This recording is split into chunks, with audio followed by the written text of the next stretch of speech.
What is up, guys? Welcome on back to TK's Garage. And the people at CARB are about to be extremely salty because Lee Zeldin, the EPA Administrator, he just said that not only did they pull back all of their funding and all the other BS policies and cool behind the scenes money that was going to this person and that person, they want to give it back to you. Yeah.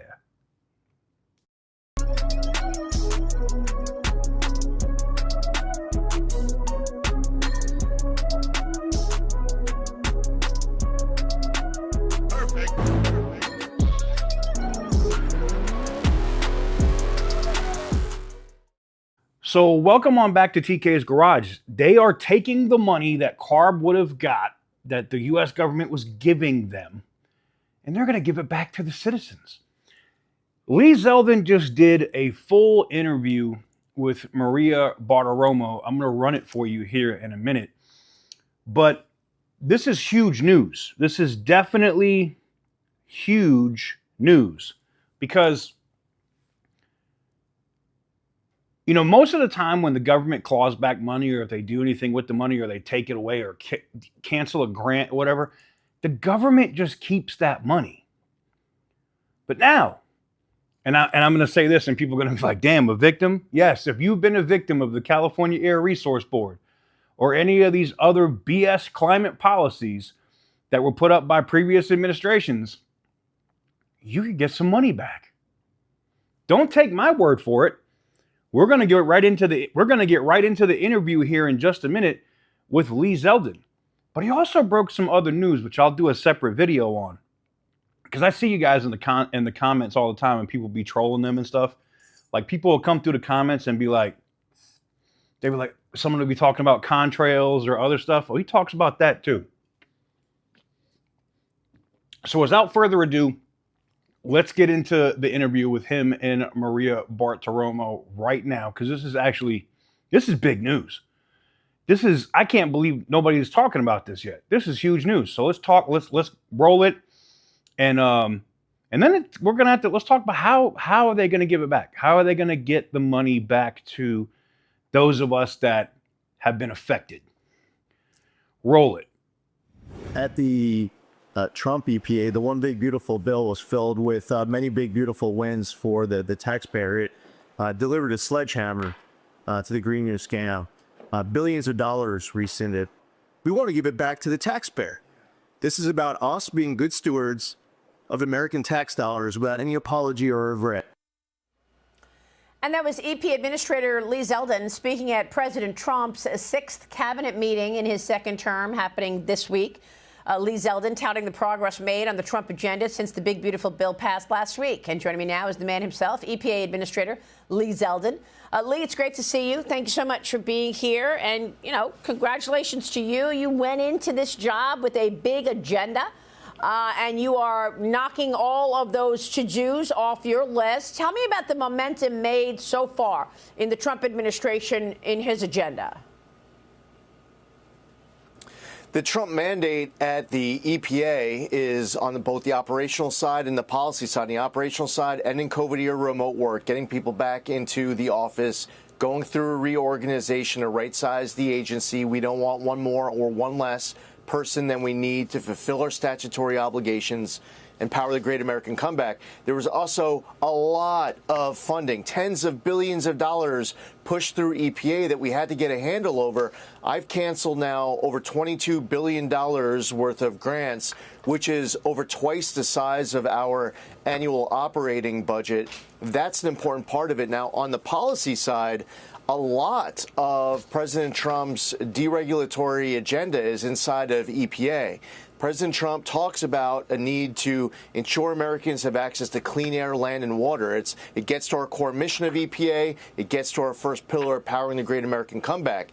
The Trump mandate that the American people voted for last November also includes unleashing energy dominance, permitting reform, advancing cooperative federalism, making America the AI capital of the world, bringing back, protecting American auto jobs. EPA has a lot that we could do on all of these fronts in order to both protect the environment and grow the economy while we're at it, that means that we will have more deregulation in one agency than the entire federal governments across all agencies, across entire presidencies. When you look back in history, that's how much of a mess it was that we inherited from the Biden administration, with all of their rules and regulations seeking to strangulate entire industries with new rules in 2023 and 2024. And you've been able to really cut a lot of that out, right, Lee? I mean, you went in there trying to understand specifically where the wasteful spending is, and you started cutting aggressively. Where are you in that process in terms of cuts? The grants, over $22 billion, are canceled. The biggest pot of money was from the Greenhouse Gas Reduction Fund. It was part of the Inflation Reduction Act. $20 billion were parked at an outside bank towards the end of the Biden administration, given through 8 pass-throughs, in many cases going through additional pass-throughs, self-dealing in conflicts of interest with former Obama, Biden officials, Democratic donors getting access to money, unqualified recipients, reduced agency oversight. Those grants are canceled. Right now, the plaintiffs, the recipients are now litigants. So we're in court in the D.C. Circuit with regards to the Greenhouse Gas Reduction Fund, and we're confident that we made the right decision. We're very confident that we made the right decision on behalf of the American taxpayer. There was no alternative. This was a responsibility of ours to be a good steward of tax dollars, to institute a zero-tolerance policy towards waste and abuse, and not to be paying off all these well-connected left-wing friends of the Biden administration. Yeah, and these were career professionals in some regard at the EPA. Do you believe that you've made these cuts lawsuit-proof? Can you give us your expectation on the timeline of being in court with all of this stuff, as, you know, the critics and the friends of the Biden administration try to stop you in this? Well, the Supreme Court made it clear that where there is a contract that the government is choosing, in this case, to terminate grants, if the recipient has a complaint, it's something that goes to the Court of Federal Claims to debate, to argue, to litigate a alleged breach of contract claim.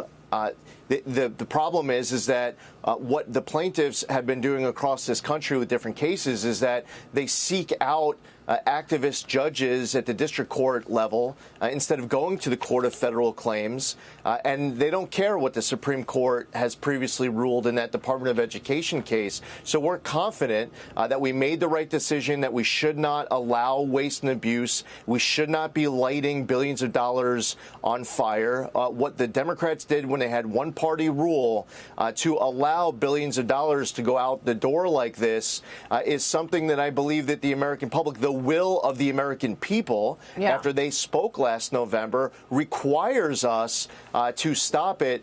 And that's something that we are fully prepared to litigate in any courtroom in America. Well, there's also such an egregious way about doing some of it, because they were trying to send out all that money like weeks before President Trump's inauguration. Right? I mean, they were trying to get, whatever money they had left, they wanted to send it to all their, quote unquote philanthropies before President Trump got in there and put you to work and others to work to actually get rid of this stuff. Right? Yeah, they were amending account control agreements 1 week before Inauguration Day, January 13th of 2025. They were still amending the agreement for the purpose of reducing agency oversight. That's right. And in their own words, they were caught on camera, Biden EPA officials talking about how they were tossing gold bars off the Titanic. Yeah, that's the gold bars are tax dollars off the Titanic, means they know they were wasting it.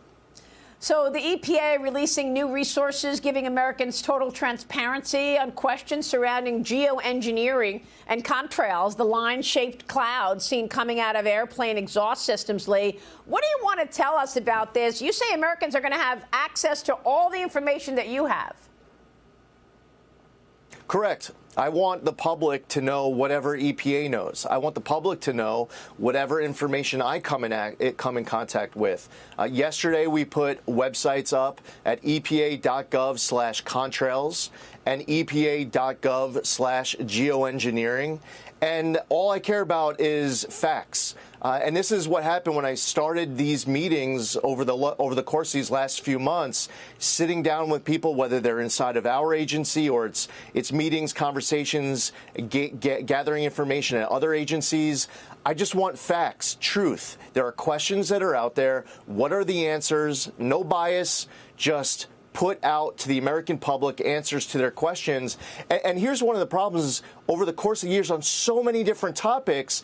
The American public will ask questions, and then government just won't dedicate any time or energy towards answering the American public's questions. And as a result, there's a distrust of government that ends up forming. We're here as representatives of the people. This is a republic. And whether you're serving an elected office or you're coming and working at a federal agency, it is our duty every single day, all day long, to make the American people proud in doing our jobs, fulfilling our oath, fulfilling our statutory obligations. And in this case, questions are asked. It's our duty to find answers. I want the American public to know whatever I know, whatever the agency knows. Let me ask you about AI. The administration is definitely putting a focus on AI as well as a focus on nuclear power. All hands on deck. You and Doug Burgum and Chris Wright have talked about nuclear power. But the AI angle here is important because AI has become so efficient. Managers and CEOs have told me that AI efficiency is, of course, going to cut out jobs. So what do we do to ensure that those people losing a job as a result of AI efficiency can find another job where you're actually prioritizing, like nuclear and like other opportunities within this government? Well, first off, we have no choice but to win this AI race to make America the AI capital of the world. There is no alternative. We have to do everything in our power to increase baseload power. That creates jobs. That brings down energy costs. That improves us economically, national security. I would argue it helps our environment, too, because we produce energy better than so many other countries around the world. And more economic prosperity in our country means more jobs in other sectors, more people here spending money. A more prosperous country helps Americans everywhere. So we have to win this race. Yeah. So there you have it. You could hear it strictly from his mouth directly to your ears. I wanted you to hear it direct, not just me saying something because I see you. No. This is directly from Lee Zeldin to you through Maria Bartiromo that they're going to give back that money to Americans that they were going to give out. And it's to places like the California Air Resource Board, the Washington Environmental, whatever BS, and I mean Washington State, and a bunch of these other things that over $20 billion went out to. So I can't wait to see how they're going to give it back. I mean, one of the biggest things that Lee Zeldin could do right now is he could instruct the state of California on paper to tell them that they no longer can do any of these smog checks and none of this brake dust BS or none of that. That would be huge right now. He could do that like this with a memo. Now, California would try to fight it, of course, but at least they would have some solid federal guidance so that Pam Bondi could do something to try to get herself back in the good graces, because right now she's people a little mad. Anyways, that's for my other channel. That's for the news channel. If you haven't been there, go check it out. But anyways, let me know what you guys think in the comment section down below. How do you feel about the EPA administrator talking about all he's talked about? And I've already been to the EPA website, so I already saw the website about they're taking, like, you can put in your concerns, ask direct questions. We have not had a government like that I can think of in my lifetime. That's huge. Anyways, let me know what you guys think in the comment section down below. Give the video a big thumbs up if you like what we do. Hit the subscribe button if you haven't already. We got 5 days left on our Tesla Model S giveaway. If you want to be part of it, you have to pick up something from tksgarage.com. or pick up any of the merch down here. And right now, $1 equals 20 entries. That's more than I think at any time we've been doing on this giveaway. I just literally just dropped my Apple Pencil on the ground. I hate dropping stuff. But if you want to get in on it, now is the perfect time to do it. Giveaway does close out in terms of entries by July 16th. With that said, I want to thank everybody for tuning in today, watching today's video. The reason I'm able to do what I do now is because you guys watch these videos. So give the video a big thumbs up. And until next time, if you're like Lee, because I know Lee's petty, because that was a petty interview. But like me and like Lee, stay petty, my friends.